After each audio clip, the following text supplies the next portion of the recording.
As-tu déjà pensé que la créature qui dort sur ton canapé, mange dans ta main et répond à ta voix, pourrait finir par te manger toi? Nous ne parlons pas de films d'horreur ni de légendes urbaines. C'est réel, plus réel que ce que ton instinct de survie voudrait accepter.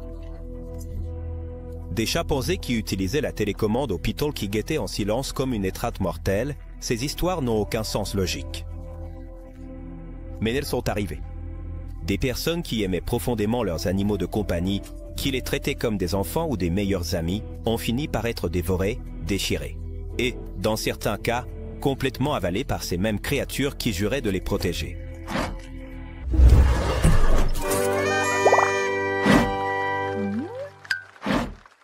Travis, le chimpanzé qui a mutilé Charles Nash, que se passe-t-il lorsqu'une créature sauvage, élevée dans le confort humain, perd complètement le contrôle? Cette question hante encore aujourd'hui les habitants de Stanford, Connecticut, où une scène qui semblait sortie d'un film d'horreur est devenue une nouvelle mondiale. Travis, un chimpanzé de presque 100 kilos, a été pendant des années le fils adoptif de Sandra Herold. Il portait des vêtements, regardait la télévision, s'asseyait à table et buvait du vin. Il était un membre de plus de la famille, un qui avait même sa propre brosse à dents. Mais ce qui a commencé comme une histoire de cohabitation insolite s'est terminé par une tragédie qui a marqué un avant et un après dans l'histoire du contrôle des animaux exotiques. Le 13 février 2009, Sandra a appelé son ami Charles Nash pour qu'elle l'aide à faire entrer Travis dans la maison. Le chimpanzé s'était échappé avec les clés de la voiture et ne voulait pas rentrer. Lorsque Charles est arrivé, Travis s'est jeté sur elle sans avertissement. Ce qui a suivi était une scène brutale. Le chimpanzé l'a attaqué avec une fureur incontrôlable. Il lui a arraché les paupières, le nez, les lèvres, une partie du cuir chevelu et même les mains. Sandra a essayé de l'arrêter, d'abord en lui lançant une pelle puis en le poignardant, sans succès. Désespérée, elle a appelé le 911 en disant « Il est en train de manger mon ami ». Les agents sont arrivés et ont tiré sur Travis, qui, même en plein milieu de l'attaque, a réussi à ouvrir la porte de la voiture de patrouille. Ce n'est qu'alors qu'ils l'ont abattu. Charles Nash a été transporté d'urgence. Entre la vie et la mort. Elle a survécu, mais est restée avec le visage complètement défiguré, aveugle. Elle a subi une greffe de visage historique et plus de 20 chirurgies reconstructrices.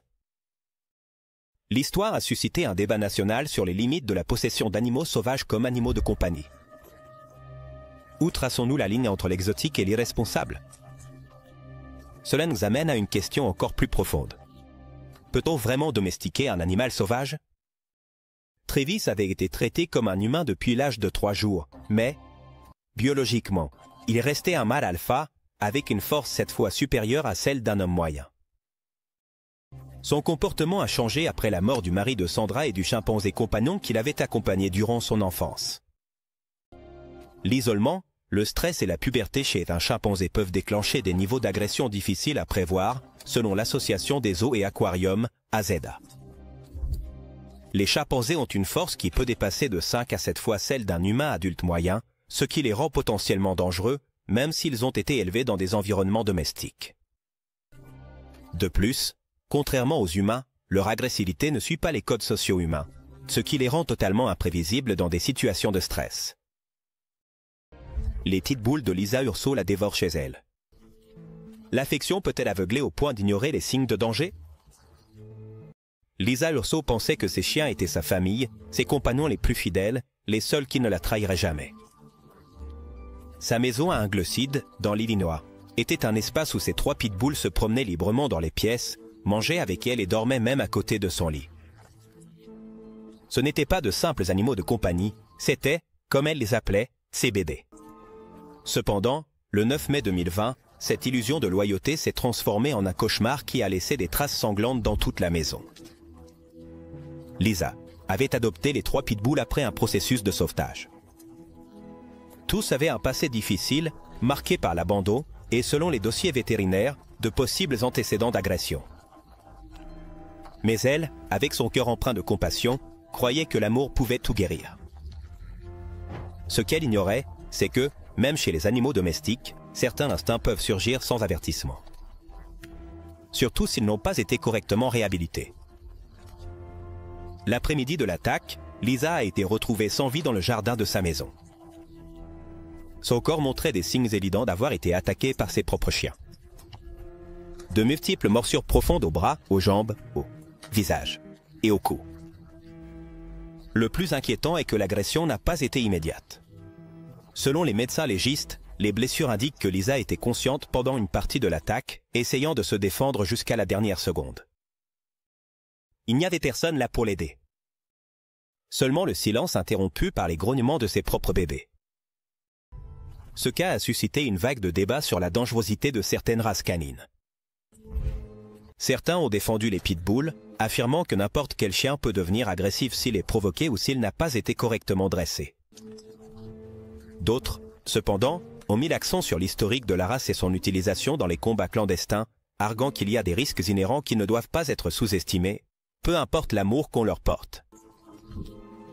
Cela nous amène à nous demander dans quelle mesure connaissons-nous vraiment nos animaux de compagnie. Le comportement animal, bien qu'influencé par l'environnement, obéit également à des impulsions biologiques profondes. Dans le cas de Lisa, même des amis proches ont affirmé que les chiens avaient déjà montré des signes d'agressivité, comme des grognements ou des morsures légères, qu'elle avait minimisées.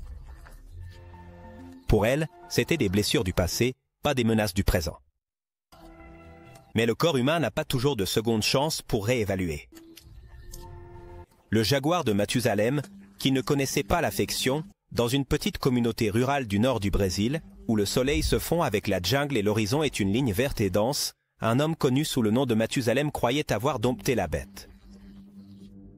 Propriétaire d'un jaguar mâle qu'il avait élevé depuis qu'il était petit, il vivait convaincu que son animal, bien que sauvage, le reconnaissait comme une figure paternelle.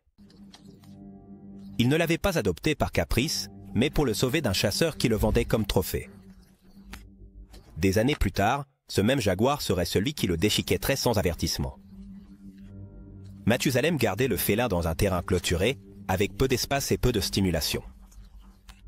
Il le nourrissait religieusement avec de la viande crue, lui parlait et même le caressait à travers les barreaux.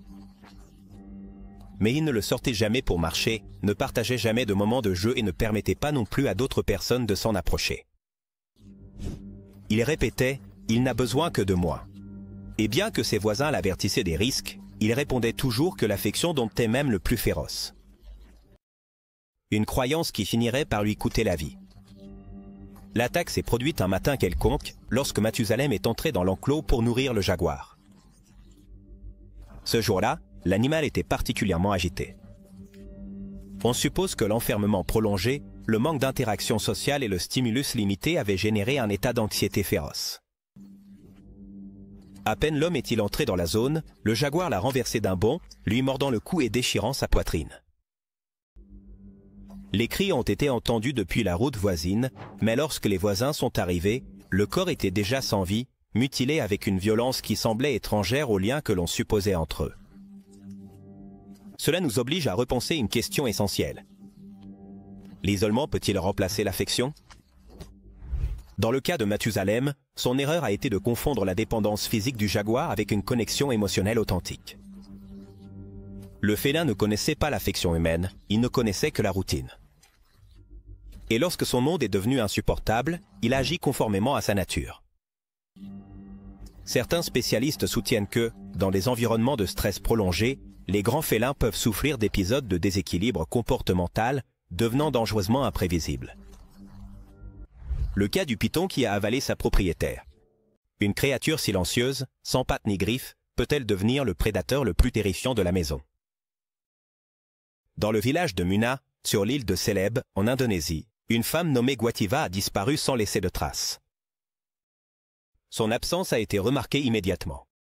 Elle n'avait pas l'habitude de s'éloigner sans prévenir, et son jardin de plantes médicinales, où elle cultivait la nuit pour éviter la chaleur, est resté avec les outils éparpillés.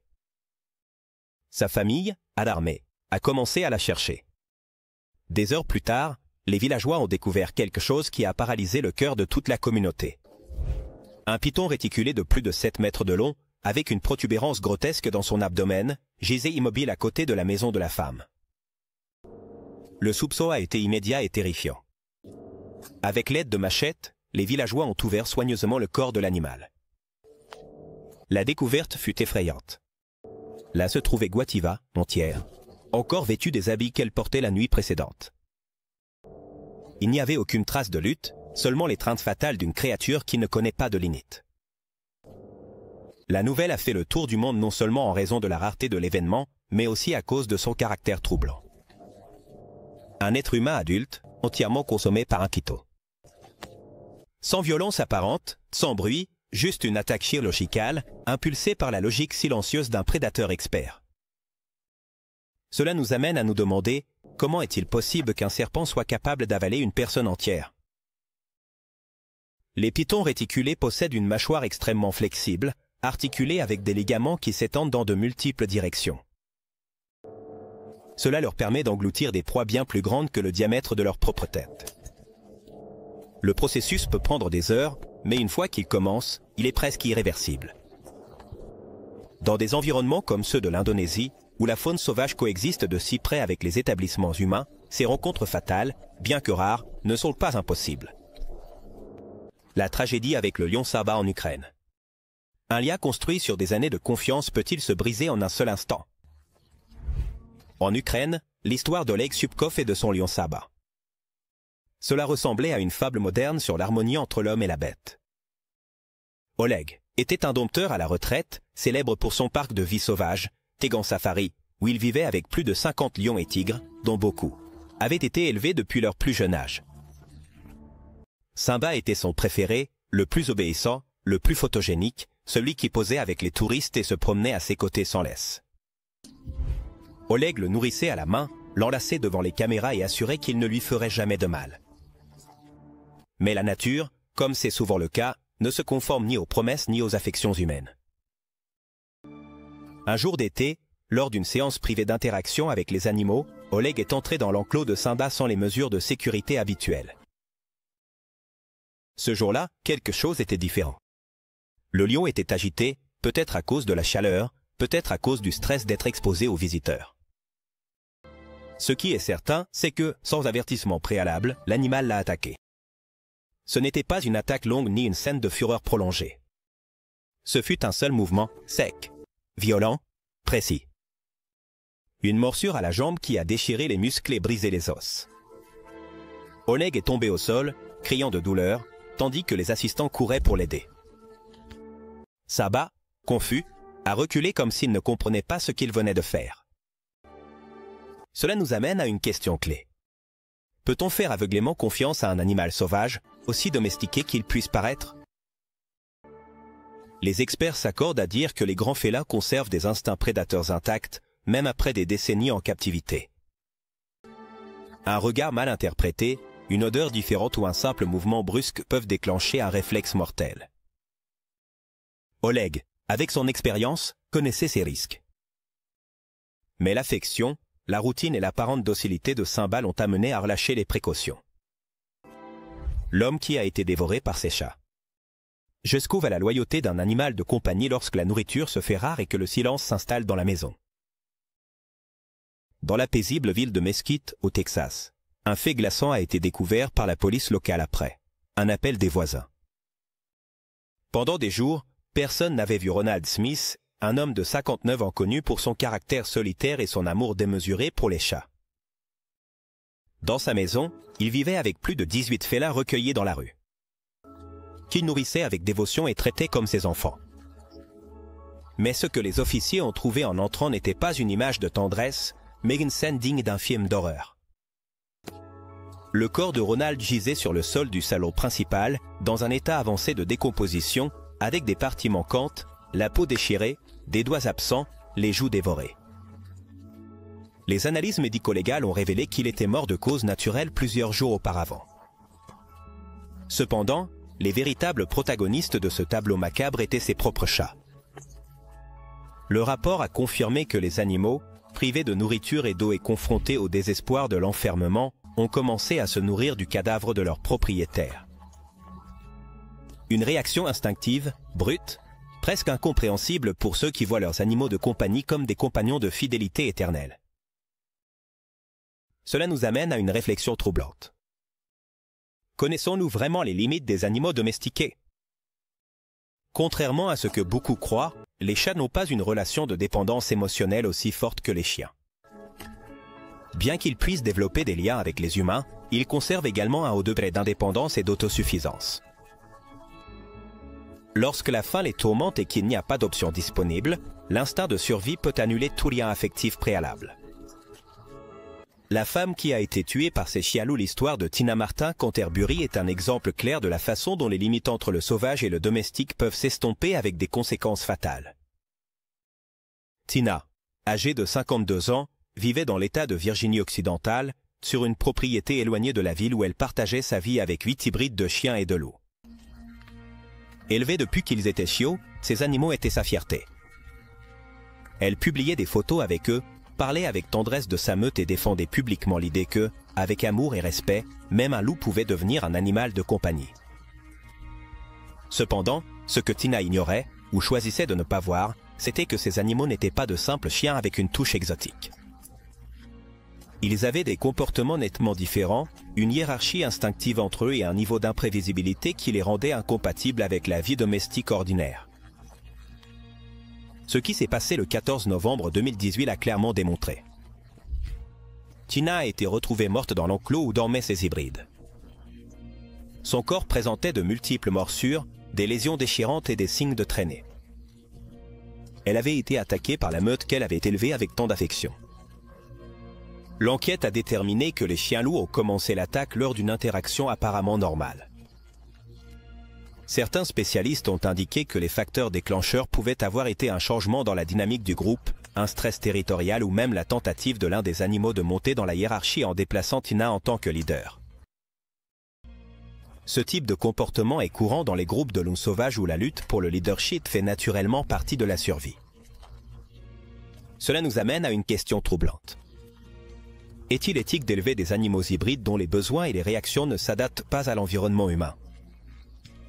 Contrairement aux chiens, qui ont été domestiqués pendant plus de 15 000 ans, les hybrides de loups conservent une charge génétique qui les pousse à réagir de manière sauvage à des stimuli qui ne représenteraient pas une menace pour d'autres animaux de compagnie. Leur tolérance à la frustration est moindre, leurs réponses défensives sont plus intenses, et leur niveau de socialisation dépend beaucoup plus de l'environnement physique que des caresses ou de l'affection. La tragédie du terrarium. Un varan attaque son propriétaire. Une créature froide, silencieuse, et apparemment inoffensive peut-elle devenir une menace mortelle à l'intérieur d'une maison? Dans une banlieue de Los Angeles, la vie de Ronald Huff s'est terminée d'une manière aussi étrange qu'effrayante. Huff, un ancien militaire à la retraite et passionné par les reptiles, était connu parmi ses voisins pour sa collection d'animaux exotiques, notamment pour ses 3 lézards varans du Nil, également connus sous le nom de varans. Bien que pour beaucoup, ils n'étaient que de simples monstres écailleux, pour lui, ils étaient des compagnons fascinants, des créatures intelligentes qui méritaient respect et admiration. Mais ce respect n'a pas suffi à éviter l'horreur qui allait suivre. Ronald vivait seul. Sa routine était méticuleuse. Nettoyage du terrarium, alimentation ponctuelle. Observation quotidienne. Les varans le reconnaissaient, ou du moins c'est ce qu'ils croyaient. Cependant, un jour, il a cessé de répondre aux messages et n'a pas été vu pendant plusieurs jours. Alarmés, ses collègues de travail ont contacté les autorités. Ce qu'ils ont trouvé en entrant dans son appartement était indescriptible. Le corps de Ronald gisait sur le sol, avec des parties dévorées, le visage presque méconnaissable et des blessures profondes aux bras et aux jambes. Autour de lui, les 3 varans du Nil l'observaient en silence complet, encore actifs, encore vivants. Les autorités médico-légales ont conclu que Ronald était mort de cause naturelle, probablement une crise cardiaque. Mais l'analyse ultérieure a révélé que les lézards n'avaient pas attendu longtemps pour commencer à se nourrir du corps. Plus perturbant encore fut de découvrir que certaines des blessures semblaient avoir été infligées alors qu'il était encore en vie. Cela suggère que, pour des raisons inconnues, les varans ont pu l'attaquer avant qu'il ne meure. Une hypothèse avancée est que le manque de nourriture ou une altération de l'environnement a pu déclencher le comportement prédateur chez ces reptiles. Cela nous amène à une inquiétude persistante. Savons-nous suffisamment sur les animaux exotiques que certains choisissent d'avoir comme animaux de compagnie? Contrairement aux chats ou aux chiens, les varans du Nil n'ont pas été domestiqués. Ils conservent leur comportement sauvage, leurs réflexes défensifs et leur instinct alimentaire intact. Leur apparence calme peut être trompeuse, mais leur instinct est toujours en alerte. Ronald, malgré son expérience, a fait confiance à un lien, qui n'existait peut-être que dans son esprit. L'affaire a suscité un émoi dans les médias et au sein de la communauté des éleveurs de reptiles.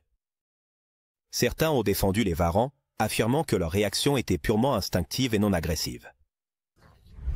D'autres ont exigé des réglementations plus strictes pour la détention de reptiles de grande taille. Et tandis que le débat se poursuivait, les restes de Ronald ont été enterrés lors d'une cérémonie privée, loin du scandale qui continuait à se développer sur les forums Internet. L'ours Ben est la fin tragique de son dresseur, dans un coin reculé de la Pennsylvanie. Où les arbres enveloppent la terre et l'air sans l'automne perpétuel, se trouvait une ferme de dressage animal, connue pour ses spectacles et ses publicités télévisées. La vivait Ben, un ours brun de plus de 300 kilos, vedette de nombreux spots publicitaires et programmes éducatifs. Sous la garde de Stephen Miller, un dresseur avec des années d'expérience et de dévouement envers les animaux sauvages, Ben n'était pas seulement une attraction, il faisait partie de la famille. Il le caressait. Il le nourrissait à la main et le faisait poser devant les caméras. Mais ce que personne n'imaginait, c'est que cette même familiarité se transformerait en tragédie sous les yeux de ses propres collègues. C'était un après-midi ensoleillé d'avril lorsque Stephen a décidé d'entrer dans l'enclos de Ben pour filmer une scène promotionnelle. Il l'avait fait de nombreuses fois auparavant. Cet après-midi-là, cependant, quelque chose a changé. En l'espace de quelques secondes, l'ours s'est jeté sur lui, l'a renversé avec ses griffes et a commencé à lui mordre le cou et la tête avec une férocité qui a glacé le sang des personnes présentes. D'autres dresseurs ont essayé d'intervenir en utilisant des bâtons et des extincteurs, mais rien n'a réussi à arrêter l'animal. Seul un coup de fusil a réussi à séparer Ben de son soigneur quand il était déjà trop tard. Stephen est mort d'hémorragie avant d'arriver à l'hôpital. Cela nous amène à une vérité inconfortable. Le danger est toujours présent lorsqu'on travaille avec des animaux sauvages, peu importe le nombre d'années qu'ils ont été entraînés. Bien que Ben ait répondu avec docilité pendant des années, il restait un ours brun adulte, l'un des prédateurs les plus puissants de l'hémisphère nord.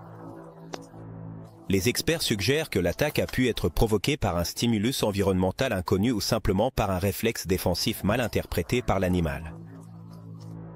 Ce qui est certain, c'est que durant ces secondes, il n'y avait pas de spectacle, seulement un instinct pur et déchaîné.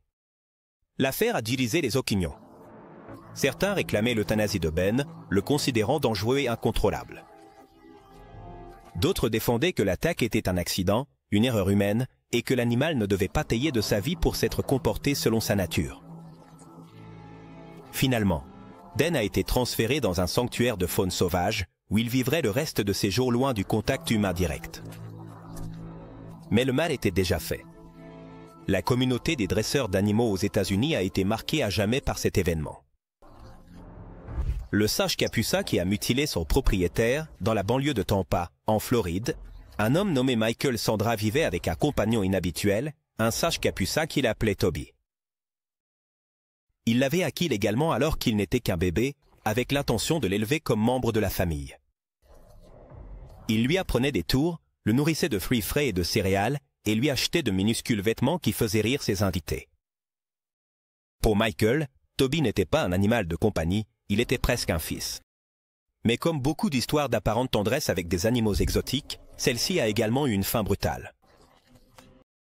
Pendant plusieurs années, la cohabitation a été paisible.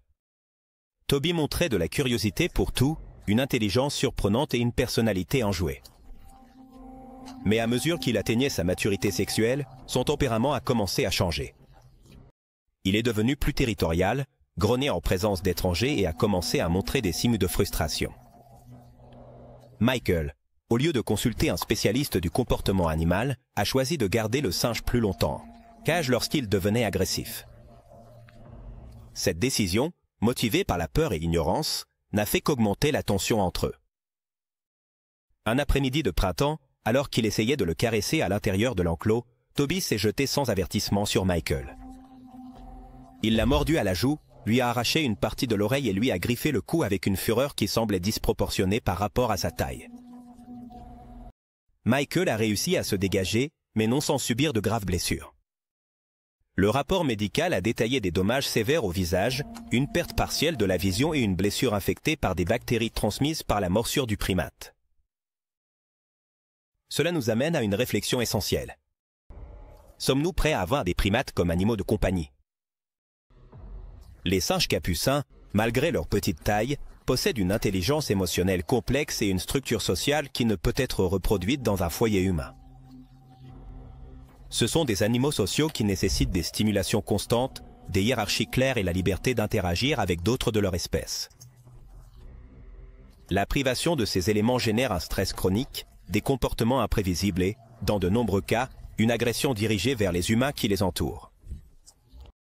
L'attaque contre Michael a été signalée aux autorités sanitaires de l'État. Après une évaluation vétérinaire, Toby a été confisqué et transféré dans un sanctuaire spécialisé où il vivrait avec d'autres primates dans des conditions plus appropriées.